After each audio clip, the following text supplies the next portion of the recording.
Gameplan.com, where football makes sense. I'm Emory Hunt, the czar of the playbook, bringing you a 2011 NFL Draft special on the outside linebacker position. We're going to go through my list 1 through 10, also take a look at some sleepers as well as some small school prospects that you want to keep an eye on. So let's just jump right into my list and see what I have on my draft board. Number 1.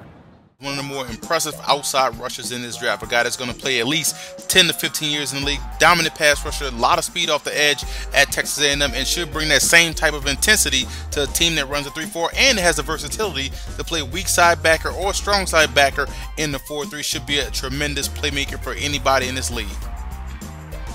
Akeem Ayers out of UCLA is another one of these versatile guys that can play with his hand in the ground as a defensive end in the 4-3 and on the outside as an outside linebacker, a guy that excels in pass coverage and is a willing tackler. If this guy's motor is playing at 100% each and every game, he could be a force to be reckoned with.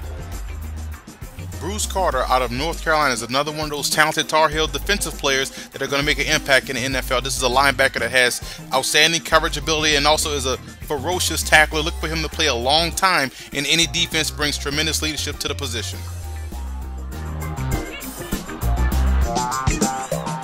Justin Houston out of Georgia is a guy that's still getting used to playing in the 3-4 defense, but what an amazing switch he made at Georgia. Was a 4-3 defensive end, moved to the 3-4, and showed amazing athleticism, a guy that can also drop back in pass coverage and has closing speed to make the sacks on quarterbacks and chase down runners as they break into the open field. Aldon Smith made a tremendous impact as a redshirt freshman. This year kind of took a step back, but still provided some big playability for the Missouri Tigers. He's a guy that's very athletic, can be a 4-3 defensive end and also an outside rusher in the 3-4, which is why I have him rated as one of my top outside linebacker prospects. But there's no questioning his ability to get to the quarterback and his ability to make big plays. Dante Moak out of Nevada is one of the fastest linebacker prospects in the draft, 4.4 40, and also has tremendous playmaking ability in the passing game. A guy that can also drop back in coverage, should be a situational rusher in the NFL, but one that's going to make a lot of plays due to his speed and is going to cause a lot of problems for opposing offenses. One of my favorite prospects in the draft is Brooks Reed out of Arizona, a guy that has outstanding technique, that knows how to get to the quarterback. Reminds me a lot of Matt Roth that played for the Dolphins. Here's a guy that brings a lot of speed off the edge, has good power at the initial point of contact, should be a tremendous playmaker for any defense. Mason Forster was a guy that was a tremendous tackler for the Huskies, made plays from sideline to sideline, showed tremendous speed, which is why I think he'll be an excellent weak side linebacker at the next level. Should make one defensive coordinator very happy. Bruce Miller of Central Florida terrorized quarterbacks in Conference USA and should have that same type of success at the next level. A guy that was a force coming off the edge, tremendous burst at the snap of the football, and uses his hands real well. Now, he can get lost in the backfield at times, so he has to improve on his situational awareness. Inspirational Player of the Year, Mark Herzlich out of Boston College, a guy that was battled back from cancer, but when you look at his football talent, he was a ferocious hitter, sure tackler, very instinctive, a guy that, if some team takes a chance on him, is going to get a steal in this draft.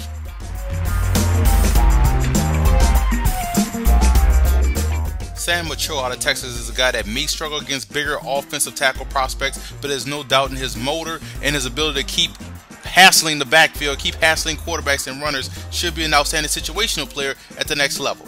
Now here's some other outside linebacker prospects to keep an eye on. Lawrence Wilson out of UConn, a guy that was a very productive player for the Huskies, made a lot of tackles and a lot of game-changing plays, which is why I give him a high grade. A guy that's going to come into the league with a lot of pedigree behind him and should continue to make those type of plays at the next level.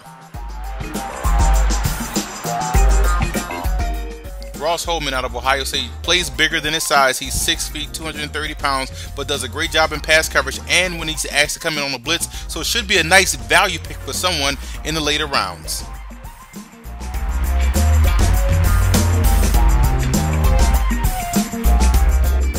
Jeremy Bill is a prospect out of Oklahoma that either you really like him or you really don't like him, but I like him a lot because he's a guy that was just super productive, a lot of sacks, always played on the opposite side of the line of scrimmage. He may not test well in combine tests, but when you pop in the film, it's always making plays. Wayne Daniels out of TCU is another one of those TCU defensive players that does a great job of getting to the quarterback, but he's going to be an outside linebacker in the league, and he should bring that same type of pop at that position. Some small college outside linebacker prospects. I'm going to just pick one. I look at DJ Smith, outstanding linebacker for Appalachian State. Guy that was all over the field since his freshman year. Been a tremendous playmaker for the Mountaineers and should be an outstanding weak side linebacker at the next level.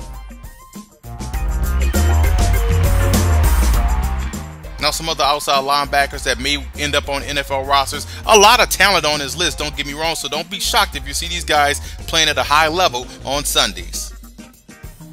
For more draft prospect rankings, visit footballgameplan.com/draft, or to see more draft prospect videos, visit youtube.com/footballgameplan, and check out the Football Game Plan radio show Saturdays at blogtalkradio.com/footballgameplan, airing 11 a.m. Eastern Time.